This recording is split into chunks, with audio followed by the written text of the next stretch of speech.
Hi guys! Welcome back na naman dito sa panibagong weekend vlog natin. Dito guys, nag-unbox ako ng dalawang tripod. Ang una kong binuksan dito ay yung face tracking tripod. Meron siyang 360 degrees rotation. Ang ganda nitong tripod guys kasi nga pwede siyang gamitin sa pagsayaw or di kaya sa pagla-live or yung pagba-vlog. Maganda ito kasi nga pag ikaw po ay nagla-live streaming, hayaan mo lang siya na nakatayo dyan as long as na meron ka lang wireless microphone. Ayan po ay kahit palakad-lakad ka, magta-track na yan sa'yo, susunod na yan siya sa'yo. Gano'n din sa pagsasayaw, puwede kang sasayaw na alam mo yung magta-track na lang yung camera sa'yo. Ang ganda nito. Satisfied ako dito guys. And ang pangalawang in-unbox natin dito, another tripod din po siya na kung saan meron siyang 50 inches na taas, meron siyang kasamang remote control at yung mga spare parts, no? At dito guys, satisfied din ako dito sa tripod na ito kasi napaka-lightweight niya. Ang ganda niya, ano lang siya, magaan lang talaga siya bitbitin, napaka-easy lang gamitin. And ito guys, ay pwede din siyang gamitin sa iPhone, Android, phones or camera, pwedeng-pwede po siya. And dito guys, kung inyong nakikita, inattach ko rin dito yung face tracking na tripod kasi nga hindi siya gano'n kataas, napaka-short lang niya. So, pwedeng-pwede din siya i-attach dito and satisfied talaga ako dito. Happy ako sa order ko even though na ito po ay napaka-ano lang, affordable ng presyo. So, dito guys, nagluto ako ng siomai. So, meron akong 1.2 kilogram na ground meat. Yung pork ang gamit ko dito. Naglagay lang ako ng salt, pepper, ginisa mixed, and naglagay rin ako dito ng carrots, 4 na itlog, onions, and then meron din akong spring onions na tinadtad. And ayan, minasa-masa ko na siya. So, dito guys ay gumamit din ako ng wonton wrapper. Itong wonton na gamit ko ay yung pang deep fried po siya. Pero na-try ko na rin siya dati kaya confident ako na gagamitin ito. Kasi wala akong nakitang wonton wrapper na pang steam po siya. Pero okay din naman po siya.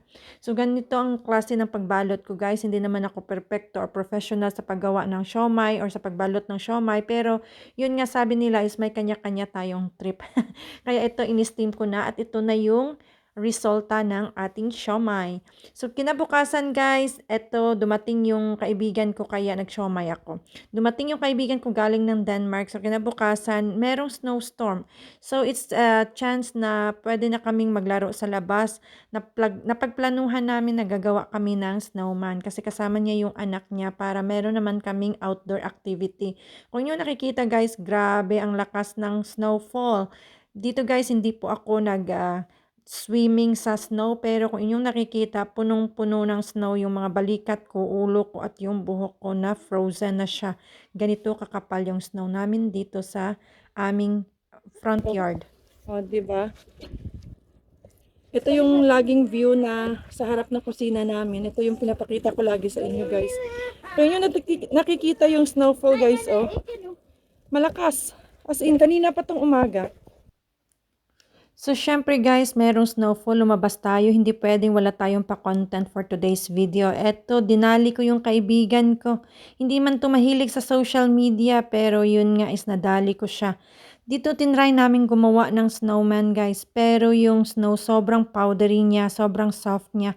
Kaya hindi po kami makabuo ng snowballs. Kaya kung yung nakikita, tinry namin, kinumot-kumot na namin yung snow pero hindi talaga siya mabuo kaya walang chance na makagawa kami ng snowman. Ang ginawa lang namin is ganito, naglaro-laro na lang sila dito sa harap.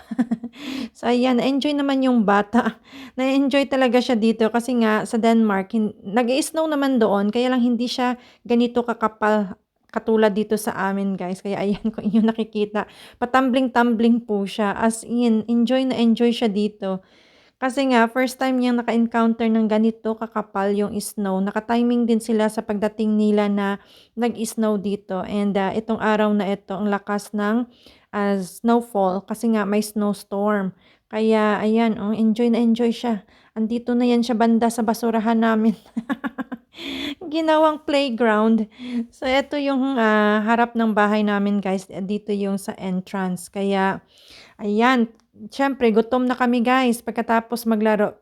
Kasi 'pag ikaw po ay naglalaro sa snow 'no, gugutumin ka talaga, buong katawan mo nagwo-workout. Kaya nagluto kami dito ng piniritong, boneless na bangus.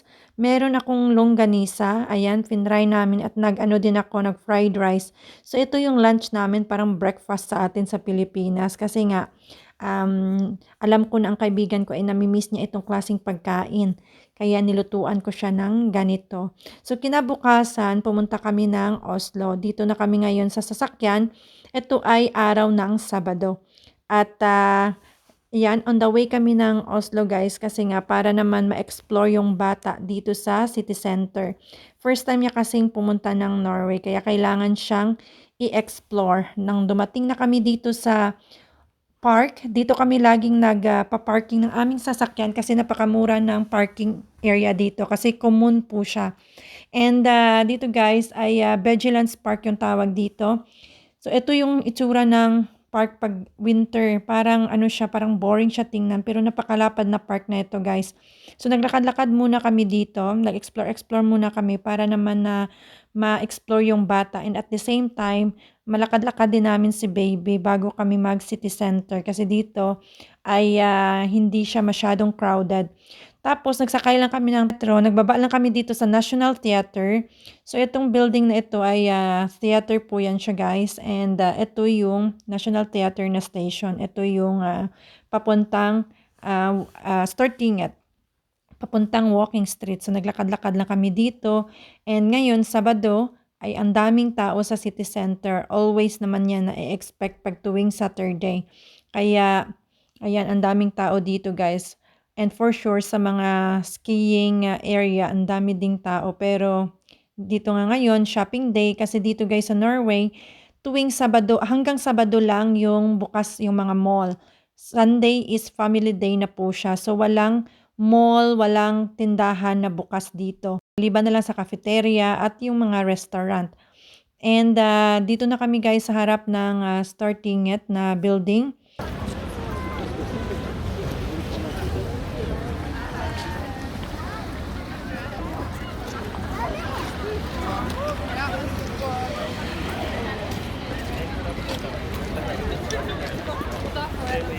Nung nagutom na kami guys, pumunta kami dito sa Thai restaurant. As usual, ito yung lagi kong ino-order. Ito naman sa kaibigan ko, nag-order siya ng parang curry na shrimps na may mga gulay-gulay. And ito yung paborito ko, yung ano siya, fried rice na merong beef, meron siyang sitaw, meron siyang bell pepper, at meron siyang egg sa taas. And ito naman yung sa asawa ko, parang chop suey siya na meron siyang beef na kasama. And, eto yung itsura ng Thai restaurant. Ayan. Ang liit lang nito guys, pero napaka-cozy. Ito yung isa sa pinakapaborito kong kinakainan dito sa city center kasi nga, affordable yung presyo ng pagkain nila and at the same time, ang laki ng serving nila. Pagkatapos naming mag-restaurant guys, nag-ikot-ikot kami, nag-malling kami, and then nung evening, nag-ice skating sila kasi gustong-gusto ng bata mag-ice skating. So habang sila po ay nag-ice skating dito, kami naman ng aking anak ay nasa loob ng mall kasi ayoko din naman siya ma-expose sa labas kasi nga hindi naman siya ganun kalamig pero ayoko lang talaga siya ma-expose ng matagal sa labas kasi ayoko siyang magkasipon. And, ayun nga ay, nag-rent lang kami ng sapatos ng bata dito at ito ay hindi ko in-expect na napakamahal pala mag-rent ng sapatos dito kasi dati napakamura lang. Sa ngayon pareho lang yung presyo ng sapatos ng bata at pangmatanda sa pagrenta, 200 kroner po siya. At, ngayon pabalik na kami guys sa station na kung saan sasakay kami ng metro, one stop lang din naman siya, pabalik doon sa area na kung saan doon nag-parking yung sasakyan namin. Kaya ayan lakad-lakad lang kami dito. Maganda maglakad-lakad dito guys kung yung nakikita, Christmas spirit pa din.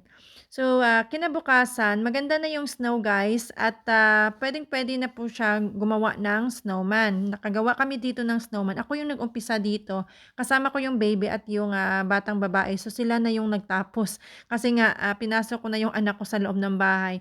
Nung natapos na yung snowman namin siyempre hindi puwedeng wala tayong pa-content dito. Dapat may sayaw-sayaw tayo dito, eh, para magawa natin ng content, magawa natin ng video yung ating snowman. Ganyan yung snowman namin guys, mataba. And dito sa bahay guys, marami kaming entertainment dito. Ayan, ang mag-ina, enjoy na enjoy kasi meron kaming just dance dito.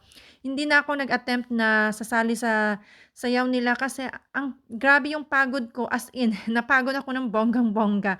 So, etong mag-ama ay enjoy na enjoy sila sa pagsasayaw. Grabe yung energy nila, hindi ko carry. Kasi itong Just Dance guys, ayan, ifa-follow mo yung sayaw sa screen, may mga score yan siya guys, and then merong preview. Dito sa preview, matatawa ka sa sarili mo, naka-fast forward po yan siya, kaya matatawa ka talaga sa mga actions na ginagawa ninyo. Ayan po, ang bata talagang enjoy na enjoy siya, parang ayaw niya pa actually umuwi ng bahay. Nakaano sila, nagstay sila dito ng 4 nights. Ayan, hindi ko sure kung ilang sayaw na sayaw niya kasi parang ayaw niyang tumigil.